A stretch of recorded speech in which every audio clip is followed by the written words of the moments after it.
जय श्री कृष्णा मित्रों, राधे राधे। आप सभी का हमारे इस नए वीडियो में हार्दिक स्वागत है। मित्रों, जीवन में कई बार कुछ ऐसी घटनाएं घटती हैं जिनका प्रभाव बेहद गहरा होता है। खासकर महिलाओं के जीवन में कुछ ऐसे पाप या गलतियां होती हैं जो न केवल उनके सुख शांति को छीन लेती हैं बल्कि उनके पूरे परिवार पर भी दुखों का पहाड़ तोड़ देती हैं। इन गलत कदमों के कारण कई बार महिलाएं समय से पहले ही विधवा हो जाती हैं और अपना जीवन दुख और पीड़ा में गुजारने को मजबूर हो जाती हैं। आखिर ऐसा क्यों होता है? वह कौन सी गलतियां या पाप हैं जिनका परिणाम महिलाओं को इतना बड़ा कष्ट सहकर भुगतना पड़ता है? आज हम इस विषय पर विस्तार से चर्चा करेंगे, इसलिए आपसे निवेदन है कि वीडियो को पूरा देखें, क्योंकि यह आपको जानकारी न केवल आपको जागरूक करेगी बल्कि आपके जीवन को सकारात्मक दिशा देने में भी सहायक सिद्ध होगी। मित्रों, हमारे शास्त्रों में कहा गया है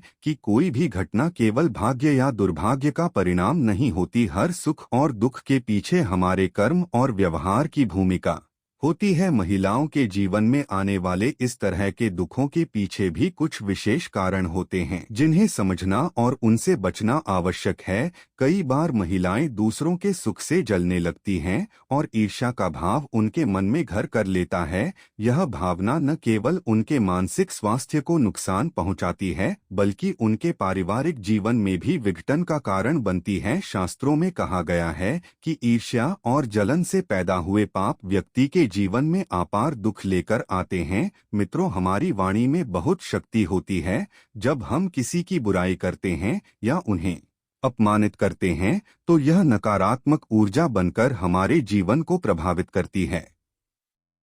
महिलाओं के जीवन में यह पाप उनकी पारिवारिक शांति को छीन लेता है और उनके पति के जीवन पर भी बुरा प्रभाव डालता है। मित्रों, यदि हम अपने जीवन में इन गलतियों से बचने का प्रयास करें तो न केवल हम अपने परिवार को सुखी रख सकते हैं बल्कि अपने जीवन को भी खुशहाल बना सकते हैं। इसलिए मित्रों, इस वीडियो को पूरा जरूर देखें। चलिए मित्रों, आपका ज्यादा समय न लेते हुए हम इस रहस्यमयी जानकारी को एक कथा के माध्यम से समझाएंगे। बने रहिए आप वीडियो के अंत तक। मित्रों, एक बार की बात है, माता लक्ष्मी भगवान ब्रह्मा जी से मिलने के लिए जाती हैं। तब माता लक्ष्मी के मन में एक प्रश्न था और उस प्रश्न का उत्तर जानने के लिए ब्रह्मा जी के पास आई हैं और ब्रह्मा जी से कहती हैं, प्रभु, आज जब मैं पृथ्वी लोक पर भ्रमण कर रही थी तो मैंने देखा कुछ स्त्रियां समय से पहले ही विधवा हो जाती हैं। और वह कौन सा पाप है जो एक शादीशुदा स्त्री करती है तो उसे विधवा जैसी परेशानियों का सामना करना पड़ता है? प्रभु, क्या स्त्रियों को पहले से ही पता चल जाता है कि वह विधवा होगी कि नहीं? औरत का वह कौन सा अंग है जिससे यह पता चलता है कि महिला विधवा होगी या नहीं? क्या शादीशुदा औरत के विधवा होने के संकेत पहले से मिलते हैं? इस तरह के प्रश्न पूछने पर ब्रह्मा जी कहते हैं, माता, तुमने समस्त शादीशुदा औरत के लिए उचित प्रश्न पूछा है। यह सत्य है कि कुछ महिलाएं समय से पहले ही विधवा हो जाती हैं। कई बार जीवन में कुछ ऐसी घटनाएं हो जाती हैं जो हमारे बस में नहीं होती, लेकिन सच्चे दिल और अच्छे कर्म से हर मुश्किल को दूर किया जा सकता है। कई बार हमारी जिंदगी में कुछ कठिन पल आते हैं जो हमारे बस से बाहर होते हैं, लेकिन हमें उनका सामना धैर्य और विश्वास के साथ करना चाहिए, चाहे वह विवाहित महिला ही क्यों ना हो। किंतु एक पाप के कारण महिला विधवा बनती है और महिला के शरीर का एक अंग उसके विधवा होने का संकेत भी देता है। हे देवी, इस गूढ़ सत्य को प्रकट करने से पहले मैं तुम्हें एक कथा सुनाऊंगा जो तुम्हारे सभी सवालों को हल करेगी। इस कथा को पूरा ध्यान से सुने, क्योंकि इसे अधूरा सुनने से जीवन में अशुभ परिणाम हो सकते हैं। खासकर विवाहित महिलाओं के लिए यह कथा सुनना अनिवार्य है, वरना उन्हें जीवन में बड़ी कठिनाइयों का सामना करना पड़ सकता है। तो आइए इस कथा को शुरू करते हैं। मित्रों, मध्य प्रदेश की उस सुंदर नगरी में जिसका नाम सुखनगर था, लोग बड़े ही प्रेम और सौहार्द के साथ रहते थे। नगर के समीप एक घना जंगल था जिसके बीचों बीच एक मल और शांत तालाब था। इस तालाब की सुंदरता इतनी अद्भुत थी कि उसे सुरमय सरोवर कहा जाता था। सरोवर के चारों ओर छोटे छोटे पेड़ और झाड़ियां थीं जिन पर हर समय पक्षियों की चहचहाहट गूंजती रहती थी। इस तालाब को नगर के लोग पवित्र मानते थे और इसकी महिमा से जुड़ी अनेक कहानियां सुनाई जाती थीं। सुखनगर में एक प्राचीन परंपरा थी जिसमें विवाहित महिलाएं हर पूर्णिमा को सरोवर के किनारे पूजा करने जाती थीं। इस पूजा का उद्देश्य अपने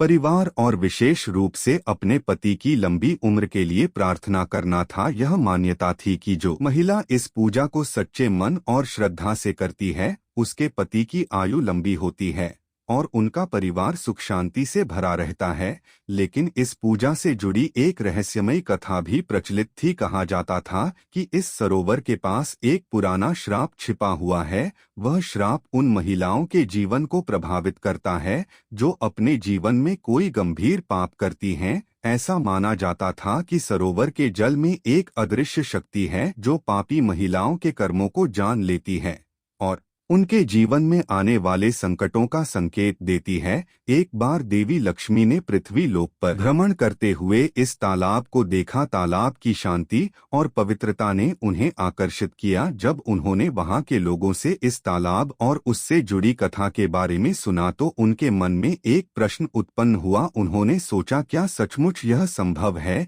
कि किसी महिला के पाप उसके जीवन को प्रभावित कर सकते हैं और उसके पति के जीवन पर संकट ला सकते हैं? देवी लक्ष्मी ने इस रहस्य को समझने के लिए भगवान ब्रह्मा का मार्गदर्शन लेने का निर्णय किया।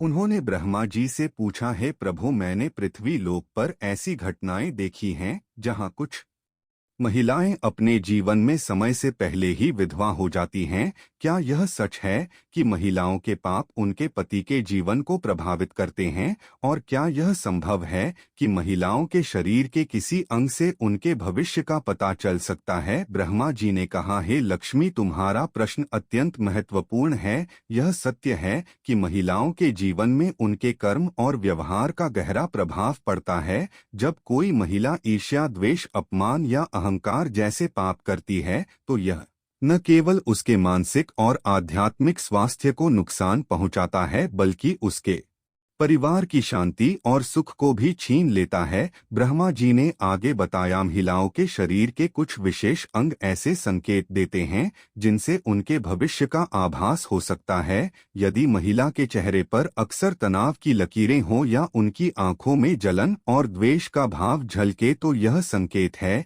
कि उनके जीवन में कुछ अशुभ घट सकता है। सुखनगर की इस कथा से जुड़ी एक घटना का जिक्र करना अनिवार्य है। एक समय की बात है, उस नगर में एक महिला सुजाता रहती थी। वह अपने सौंदर्य और बुद्धिमानी के लिए प्रसिद्ध थी, लेकिन उसके मन में गहरी ईर्ष्या और अहंकार था।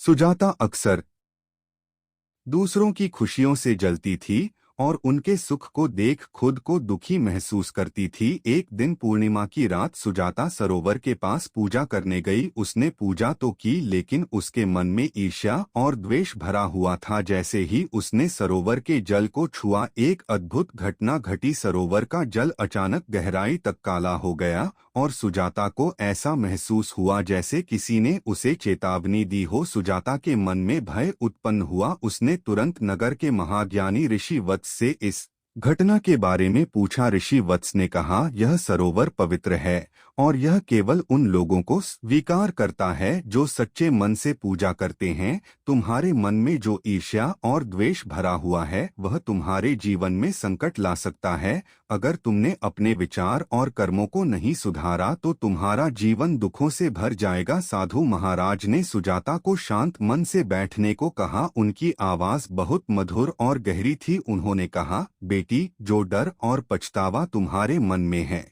वह सही दिशा में पहला कदम है। ध्यान से सुनो, मैं तुम्हें एक कहानी सुनाता हूँ। यह कहानी एक राजा के जीवन से जुड़ी है जो अपनी गलतियों की वजह से परेशानियों में फंस गया, लेकिन उसने कैसे उन परेशानियों को दूर किया यह जानना जरूरी है। यह कहानी तुम्हारे सवालों का जवाब देगी और तुम्हारे मन को शांति देगी। साधु ने अपनी आंखें बंद की और कहानी शुरू की और कहा, बहुत समय पहले की बात है। एक छोटे से राज्य सुहानी नगरी का राजा था जिसका नाम विक्रम था। वह बहुत ही अच्छा राजा था और अपने राज्य का बहुत ध्यान रखता था। उसकी वजह से उसका राज्य खुशहाल और समृद्ध था। लेकिन जैसे जैसे उसकी तरक्की बढ़ने लगी, उसका स्वभाव बदलने लगा। उसे लगने लगा कि वह सबसे बड़ा और सबसे समझदार है। धीरे धीरे वह दूसरों की सलाह सुनना बंद कर दिया और अपनी मर्जी से सब कुछ करने लगा। राजा विक्रम का यह घमंड उसके व्यवहार में भी दिखने लगा। वह अपनी प्रजा की परेशानियों को नजरअंदाज करने लगा और उनकी बात सुनने से मना कर देता। एक दिन एक संत जिसका नाम साधु रामदास था उस राज्य में आए। उन्होंने राजा से मिलने की इच्छा जताई। जब वे राजा से मिले तो उन्होंने कहा, राजा विक्रम, तुमने बहुत कुछ हासिल किया है, लेकिन तुम्हारे मन में अहंकार आ गया है। यह तुम्हारे लिए और तुम्हारे राज्य के लिए खतरा है। अगर तुमने इसे नहीं छोड़ा तो तुम्हें इसका बुरा परिणाम भुगतना पड़ेगा। लेकिन राजा विक्रम ने संत की बात को गंभीरता से नहीं लिया। उसने कहा, मुझे किसी की सलाह की जरूरत नहीं है। मैंने अपने दम पर सब कुछ हासिल किया है और मैं खुद अपनी परेशानी हल कर सकता हूँ। संत रामदास ने राजा को चेतावनी दी, राजन, अगर तुमने अपनी गलती नहीं सुधारी तो तुम्हारे अच्छे दिन खत्म हो जाएंगे। समय रहते संभल जाओ। संत की चेतावनी के बावजूद राजा विक्रम ने अपने घमंड और कठोर व्यवहार को नहीं छोड़ा। उसने अपने राज्य में कर बढ़ा दिया और गरीबों की मदद करना बंद कर दिया। एक दिन एक बूढ़ी महिला दरबार में आई। उसने कहा, राजा साहब, मेरे पास कुछ भी नहीं बचा है। मेरी जमीन छीन ली गई है, कृपया मेरी मदद करें। राजा ने उसकी बात को नजरअंदाज किया और सिपाहियों से उसे बाहर निकालने को कहा। उस महिला की आंखों में आंसू थे। जाते जाते उसने कहा, राजा साहब, आपका यह अन्याय आपको एक दिन जरूर भारी पड़ेगा। कुछ दिनों बाद राजा विक्रम की जिंदगी में अजीब घटनाएं होने लगी। राज्य में बुरा समय शुरू हो गया, फसलें खराब होने लगी, व्यापार रुक गया और लोग राजा से नाराज हो गए। राजा ने अपने मंत्रियों से पूछा, यह सब क्यों हो रहा है? मेरा राज्य तो हमेशा सुखी और खुशहाल था। मंत्रियों ने कहा, राजा साहब, यह आपके व्यवहार का नतीजा है। आपने संत रामदास की बात नहीं मानी और अपनी प्रजा की अनदेखी की। अब आपको इसका फल भुगतना पड़ रहा है। राजा विक्रम को अपनी गलतियों का एहसास हुआ। उन्होंने संत रामदास को ढूंढने का निश्चय किया। जंगलों में भटकते हुए वे संत रामदास के आश्रम पहुंचे। राजा ने उनके पैर पकड़ लिए और कहा, हे संत, मुझे माफ कर दीजिए। मैंने आपकी बातों को अनदेखा किया। मुझे कृपया इस संकट से बाहर निकलने का रास्ता बताइए। संत रामदास ने राजा को शांत मन से देखा और कहा, राजन, तुम्हारे इस संकट का कारण तुम्हारे ही कर्म हैं।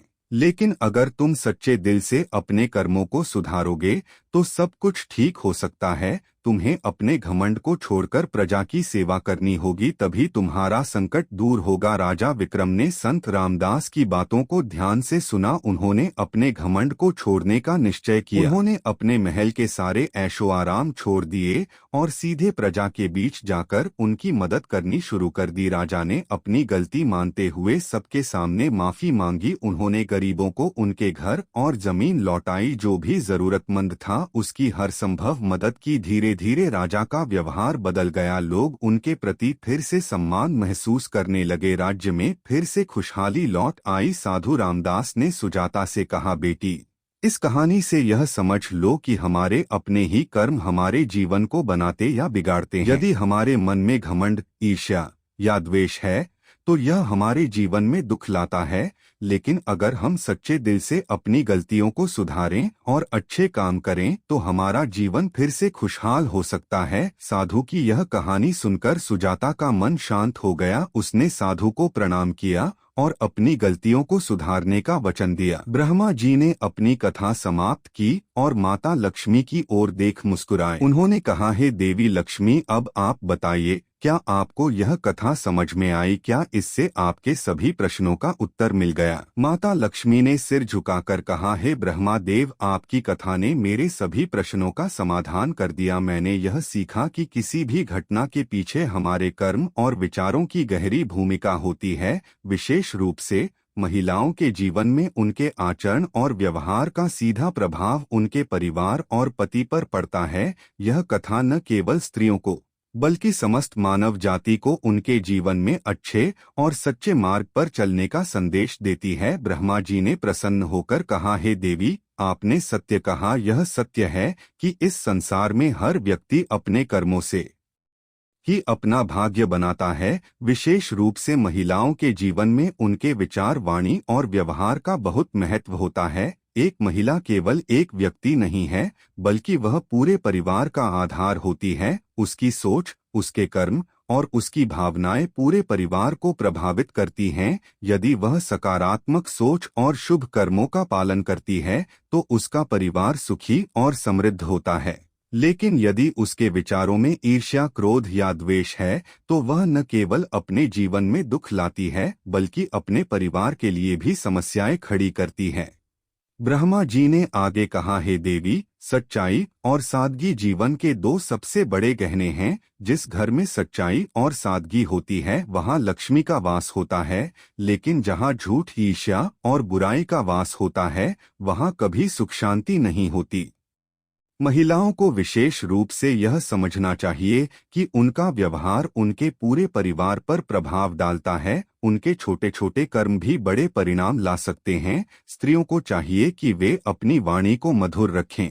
कभी कभी केवल कठोर शब्द ही किसी को आहत कर सकते हैं और घर की शांति को भंग कर सकते हैं। यह भी ध्यान रखना चाहिए कि कोई भी व्यक्ति परिपूर्ण नहीं होता, हर किसी से गलतियां होती हैं। इसलिए क्षमा का गुण अपनाना बहुत जरूरी है। यदि एक महिला दूसरों की गलतियों को माफ करने का गुण अपने अंदर विकसित करती है, तो वह न केवल अपने जीवन को सुंदर बनाती है, बल्कि अपने परिवार को भी स्थिरता और शांति प्रदान करती है। ब्रह्मा जी ने कहा, ईर्ष्या और द्वेष किसी के भी जीवन के सबसे बड़े शत्रु हैं। यदि कोई महिला दूसरों के सुख को देखकर जलती है या किसी की खुशियों को देखकर दुखी होती है, तो यह भावना उसके जीवन में नकारात्मकता लाती है। यह नकारात्मकता धीरे धीरे उसके मानसिक और शारीरिक स्वास्थ्य को नुकसान पहुंचाती है और उसके परिवार में कलह का कारण बनती है। इसलिए यह बहुत जरूरी है कि महिलाएं अपने मन को शुद्ध रखें, दूसरों की खुशियों को देखकर खुश होना सीखें। जब हम दूसरों के सुख में भागीदार बनते हैं, तो हमारी अपनी खुशियां भी बढ़ जाती हैं। जो महिला दूसरों के लिए स्नेह और दया का भाव रखती है, वह अपने परिवार के लिए भी सुख शांति का कारण बनती है। ब्रह्मा जी ने महिलाओं को धैर्य और सहनशीलता का महत्व समझाते हुए कहा, हर महिला के जीवन में कई बार कठिन समय आता है। यह आवश्यक है कि वह धैर्य बनाए रखे और हर स्थिति का सामना धीरज के साथ करे। घर परिवार में कभी कभी कठिन परिस्थितियां उत्पन्न हो सकती हैं, लेकिन यदि महिला धैर्य और समझदारी से काम ले, तो वह हर समस्या का समाधान निकाल सकती है। धैर्य एक महिला की सबसे बड़ी शक्ति है। जिस महिला में सहनशीलता और धैर्य का गुण होता है, वह हर परिस्थिति में अपने परिवार को संभाल सकती है और अपने घर को स्वर्ग बना सकती है। लेकिन यदि वह हर छोटी छोटी बात पर क्रोधित हो जाती है या परिस्थितियों का सामना करने से डरती है, तो यह पूरे परिवार को कमजोर बना सकता है। ब्रह्मा जी ने कहा, हे देवी लक्ष्मी, आपका नाम समृद्धि और सुख शांति का प्रतीक है। जिस घर में स्त्री सच्चे मन और अच्छे आचरण से जीवन जीती है, वहाँ स्वतः ही माँ लक्ष्मी का वास होता है। लेकिन जहाँ बुराई, क्रोध और ईर्ष्या का वास होता है, वहाँ लक्ष्मी कभी स्थिर नहीं रहती। इसलिए महिलाओं को चाहिए कि वे अपने घर में सादगी और पवित्रता बनाए रखें। रोज सुबह उठकर घर की साफ सफाई करें, देवी देवताओं का स्मरण करें और अपने परिवार के सुख शांति के लिए प्रार्थना करें। ऐसा करने से घर में सकारात्मक ऊर्जा आती है और हर व्यक्ति को जीवन में सुख शांति का अनुभव होता है। ब्रह्मा जी ने महिलाओं को अपने भविष्य को बेहतर बनाने के लिए सुझाव देते हुए कहा, यदि कोई महिला चाहती है कि उसका जीवन और उसका परिवार सुखी रहे,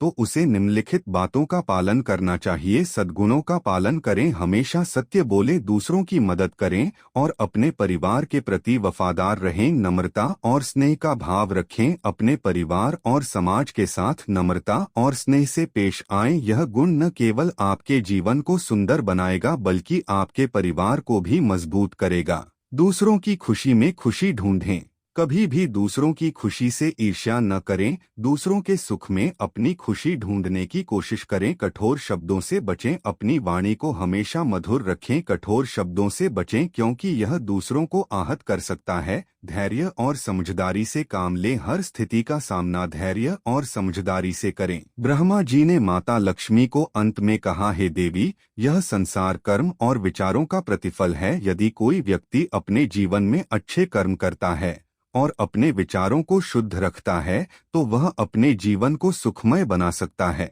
यह शिक्षा विशेष रूप से महिलाओं के लिए है क्योंकि वे परिवार की नींव होती हैं। उनका हर कार्य और विचार उनके पूरे परिवार को प्रभावित करता है। यदि महिलाएं अपने जीवन में ईमानदारी, सच्चाई और सादगी को अपनाती हैं तो वे न केवल अपने परिवार को सुखी बना सकती हैं बल्कि अपने समाज और देश को भी प्रगति की ओर ले जा सकती हैं। माता लक्ष्मी ने ब्रह्मा जी को धन्यवाद देते हुए कहा, हे ब्रह्मा देव, आपने मेरे सभी प्रश्नों का उत्तर दिया और मेरे मन के सभी संदेहों को दूर किया। मैं अब इस ज्ञान को पृथ्वी पर हर महिला तक पहुंचाने का प्रयास करूंगी ताकि वे अपने जीवन को खुशहाल बना सकें और अपने परिवार को सुख शांति का उपहार दे सकें। ब्रह्मा जी ने मुस्कुराते हुए कहा, हे देवी, यही तो सच्चा ज्ञान है। इसे जितना बांटा जाए उतना ही यह बढ़ता है। आप इस ज्ञान को सबके साथ साझा करें ताकि हर कोई इसका लाभ उठा सके। इस प्रकार माता लक्ष्मी और ब्रह्मा जी का संवाद समाप्त हुआ, लेकिन यह शिक्षा हमारे जीवन में हमेशा के लिए अंकित हो गई। मित्रों, आपको यह कथा कैसी लगी? अगर पसंद आई हो तो वीडियो को लाइक करें और अपने दोस्तों के साथ शेयर करें। और हाँ मित्रों, अगर आप हमारे चैनल पर पहली बार आए हैं तो हमारे चैनल को सब्सक्राइब करें। धन्यवाद।